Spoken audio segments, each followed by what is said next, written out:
Filin marubuta, filin marubuta, filin marubuta. Assalamu alaikum masu kallon mu, barkanmu da wannan lokaci, sannunmu da sake saduwa da ku a cikin shirinmu mai farin jini wato filin marubuta. Idan dai ba ku manta ba, muna a cikin littafin mu ne Tikari, wanda Zainab Idris Makawa ta wallafa, ni kuma Zainab S Faruk Fulani nake gabatar muku da shi. Kafin mu tsinduma a cikin shirin namu, kar a manta a danna mana subscribe sannan a danna alaman ƙararrawa domin samun shirye-shiryenmu da zaran mun ɗaura. Ku biyo ni don jin yadda shirin namu zai kaya. Ku kamo ku kalla, ku garzaya a tashar mu. A YouTube channel S Edita Gallery sashen mu, filin marubuta. Idan dai ba ku manta ba, a shirinmu da ya gabata mun tsaya ne a daidai inda a haka ba kowa Zina ta dinga zuga Hajiya tana cusa mata ra'ayin fita da mu zuwa Saudiya bidan kuɗi. Yanzu kuma shirin namu zai daura. Hajiyarmu ta kasa yin barcin kirki yau. Hiransu da Hajiya Zinari ke dawo mata a rai. Sai jiwi take ta yi tana jiyo muryar Zinari na faɗin in kika tafi da su Saudiya aikin take. Nan da nan shedan ya rinjaye da ta ji kawai zuwa Saudiyan take da buƙatar. Ta manta da duk wannan baiwar na Allah da ta samu. Ta manta da duk wannan baiwar na samu da Allah Ubangiji ya yi mata. Na san nan Kano kafin a samu mai sana'ar kasuwa inda ake samun ciniki irin nata sai an tona. Allah gari ya waye take yi don ta je gidan Zinari. Kwatancen da Zinari ta mata na masaukinsu shi ta bi, bata sha wani wuya ba wurin gane gidan. Cikin kankanin lokaci ta isa da Wanau, inda gidan da Zinari take a ƙarshen wani layi. Gidan ginin jan bulo ne sai katon kofar bakin karfe da ke manne da gidan. Ko da Hajiya ta yi sallama, wani dan saurayi fari dogo ya zo ya bude mata kofar ta shiga. Gidan gaskiya ba laifi, komai ya haɗu daidai da zamani. Kujeri ne manya-manya sai kayan kallo da na kiɗa sauti masu kyau. Ga dining table a gefe guda, sai wata kofa da za ta sada ka da kicin. Shi ma kicin din ya haɗu sosai, komai na buƙatar zamani akwai shi a cikin kicin din. Wasu samari guda uku ta gani cikin falon gidan suna game, kowannensu daga shi sai wandon tirifata da yar singileti. Suka yi Hajiya sane da zuwa. Guda daga cikinsu ya shiga ciki faɗa ma Zinari bayan kamar minti 5 ya fito. Ya ce an ce ta shigo daga cikin uwar ɗakin. Hajiya Zinari zaune a gaban miro tana shafa mai daga daga wanka ta fito. A'a mai shawali, ke ce tafi da safen nan? Hajiya na washe baki ta ce wallahi ni ce Zinaru. Tun shekaran jiya da kika tafi kin bar ni da tunani kala-kala a zuciyata, shine nace bari in zo don ban san lokacin da zaki koma ba. Zinaru ta lakato mai da yatsanta tana shafa ma kafar ta ce gaskiya ba wani dadewa zan koma, kin san yanzu ba wani harka sosai a cikin Makka. Kamu suke yi, don haka Jidda ko Riyadh canza ni. Sun dan taba hiran wanda suka yi zama da su a lokacin da suka fara zuwa aikin Tikari na farko. Zinari na bata labarin ai wasu sun dawo gida, wasu kuma suna can, wasu kuma sun rasu da dadewa. Cikin samarin da ke zaune falo guda ya shigo yana faɗin Hajiya yau sai mun sayo kayan miya a gidan nan don wanda ya rage bai da yawa kuma sun fara lalacewa. Ta ce ka ɗauki ga kuɗi can ka je ka sayo duk abin da ya dace a saya. Bayan fitar saurayin Hajiya ta ce wa'annan yaran ƴaƴanki ne kuwa ko ƴan uwanki ne? Dariya sosai Hajiya ta yi ta ce ƴan uwana na bariki ba, da su na zo daga can. Saurayi na ne da abokin shi. Saurayi fa kika ce? To me a ciki dan na ce saurayi na ne? Hajiya ta kura mata ido har wani lokaci ta ce kai haba Zinaru, wa'annan yaran zaki ce wai samarin kiyo? Ai wannan ma mun kusa haihuwar su. Idan bariki kike so ai sai ki samu daidai ki, amma ba wannan yaran ba. Wani irin dariya Zinaru ta kyalkyale da shi na shakkiyanci game da aje roban man da take shafa a gefe guda tana rufewa. Ta ce lallai mai shirwali baki a ƙasar nan, don ina ganin ma ko a kanan ƙauye kike. Ai wannan yaran yanzu sun fi manya daɗin sha'ani, don su idan kika ba su kuɗi kaɗan sai su biya maki buƙatar fiye da yadda kike tsammani. Kallon ta kawai mai sharwali ke yi. Ta shashantar da maganai ta shashantar da magana. Ita dai Hajiya duk al'ajabi ya kama ta, mamaki take yi da irin wannan hali na su Zinaru. Sai da ta gama shirin ta tsaf suka fito falon inda Zinaru ke ma Hajiya tayin samarin ko akwai wanda ya mata ta jagoda. Ai barikin nawa bai kai can ba Zinaru, in ji Hajiya. To fa ashe har yanzu da sauranki mai sharwali, dan ko kin ga sunan ba karamin riba na ci da su ba zuwan mu wannan bikin. Zama aka yi sosai da Hajiya da Zinaru, ta ba Hajiya shawarwarin abin da ya kamata a yi saboda tafiyar su Saudiya. Komai an kammala game da tafiyar, duk wani hanya da za a ba an bi. Hajiya ta ba da kuɗaɗe masu yawa saboda komai ya tafi daidai. Aiko kafin Hajiya Zinaru ta ban ƙasan komai ya zama daidai. Lokacin tafiya kawai ake jira ya yi, a bar ƙasan zuwa sabuwar duniya. Tun da Hajiya ta dawo daga gidan Zinaru muka ga canji sosai wurin ta, sai fara'a take yi da kowa. Mu dai namu idanu kawai, tun da babu daman mu tambaya. Ayyukan mu kawai muke yi kamar yadda muka saba, sai dai mun ga Hajiya kamar tana cinikin gidanta da shagon da wasu kayan bukatunta. Mu kan ba matsalar mu bace, iyaka na ji su kai na yar sa ido na faɗin kila Hajiya za ta maida mu gidajen mu ne dan tana ganin za ta koma Makka da zama ne. Jin haka yasa na fara murnar zan koma gida very soon. Zan je in ga Hafsat ina da dattijo ɗan ƙanina, har sai na in saya masu bread da lemu in kai masu. Haka na dinga sake-sake a zuciyata. Wasu mutane suka zo su biyu wurin Hajiyarmu, sun daɗe da ita cikin shago. Hajiya ta kira Yumna ta ce ta je ta faɗa mana kowa ya gyara jikin shi da kyau, za a ɗauki foto ne. Aiko muka shiga murna za mu yi foto. Ta ba mu wasu kaya masu kyau, dogayen riguna, ta ce kowa ya sa a yi foto da shi.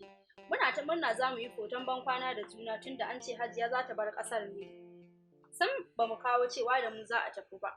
Bayan mai foto ya ɗauke mu ya wuce da kwana biyu, Hajiya ta turo wata mace ta zo ta yi mana kitso da kumshi masu kyau. Muna ta murna muka fito shar da mu kamar wasu 'yan birni. Tun daga ranar da aka yi mana kitso ba mu ƙara zuwa shago ba, kuma kayan daɗi muke ci a gida, babu wani tsangwama da ake mana yanzu. Bayan kaman kwana 4 tsakani, cikin dare muna hira a falon gidanmu, sai Hajiya ta fito ta zauna a gefen mu, duk muka yi shiru. Waya take yi a lokacin, amma saboda ladabi sai duk muka yi sai wurin tana gama wayan ta kai ɗibanta gare mu. Lokacin ta wani gyaran murya, sai duk muka ƙara mai da hankalinmu gare ta. Ta ce duk ina son ku bani hankalinku a nan, ku saurare ni da kyau. Muka yi shiru cikin ladabi. Ta fara magana. Ta ce dukkan ku biyar za mu bar ƙasar nan zuwa ƙasar Makka gobe da asuba insha Allah. Na sai da gidana da wasu 'yan abubuwan nawa saboda tafiyar mu, na san cewa ba za mu daɗe ba, shi yasa ban faɗa wa kowa cikin 'yan uwanku ba, saboda da zarar an gama aikin hajji za mu dawo nan Kano mu ci gaba da sana'ar mu. Na ga su kai ni duk suna ta murna, sai anti na Ruqayya ce na ga bata wani murna sosai ba kamar sauran. Na ga kowa ya shiga haɗa kayan shi, sai Hajiya ta shigo ɗakin mu da kanta ta ce mana ba wasu kaya masu yawa za ku ɗauka ba, kada ya wuce kala 2, ku bar sauran idan mun dawo sai ku yi amfani da shi. A haka muka ɗan tsinci ɗan abin da muke so, muka bar sauran da niyyar in mun dawo mu kwashi abinmu zuwa gida. Tun da asuba masu adaidaita suka zo suka kwashe mu zuwa filin jirgi. Hajiyar mu ce da wasu suke ta zirga-zirga a wurin mu, dai muna gefe guda muna jiran yadda za a yi da mu. Barci nake ji ina hamma. Ruqayya ta ce in kwanta jikinta kafin Hajiyar mu ta zo ɗaukan mu. Ina cikin barci na ji ana tashi na tashi firgigit da ni. Naga an bamu wasu kummishin kaya, an ce kowa ga nashi. Wai goro ne a ciki da su kayan miya irin namu na nan ƙasar, wasu kuma sai turamin zani ne a cikin kunshin da suke yin amfani da shi. Barcin da ban ƙara yi ba kenan, duk inda za mu dan a auna mu mun je an muna komai da ya kamata, kuma cikin ikon Allah kowannen mu ta samu tafiya saboda an haɗa mu da wasu mutane can daban.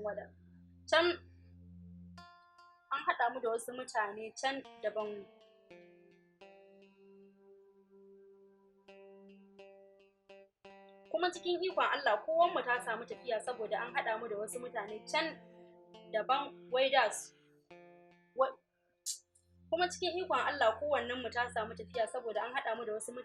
daban wai da su za mu. Allah cikin ikon shi, ni Fatima Muhammad Sani ce a cikin jirgin sama zuwa Makka, wai a sanadin yar aiki yau kuma suna zai koma Takari. A gaskiya kamar yadda mai gari ya alƙawarin cewa zai taimaka, haka din ne kuwa, dan ya taimaka sosai wurin neman gajiye, ya kuma faɗi a masallacin Juma'a a taimaka a yi wa Fadima addu'a Allah ya dawo mana da ita lafiya. Aiko mutanen ƙauyen mu suka sa gajiye a gaba da tsinewa da Allah wadai da ita.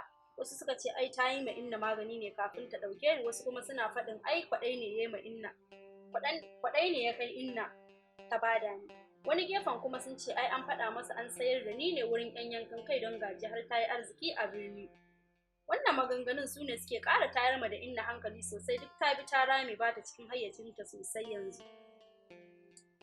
Yayata Hafsat ma da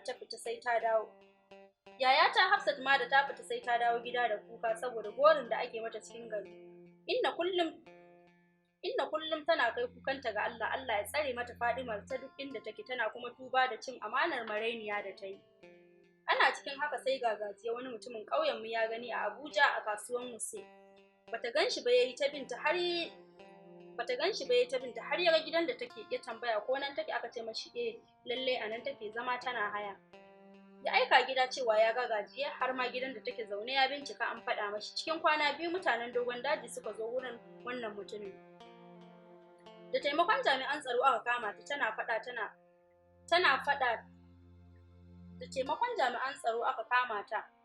faɗin ita mai ta yi da za a zo har nan inda take zaune a yi mata cin zarafi irin haka. Suka ce ai kawai ta zo gida, mai gari ne ke bidanta.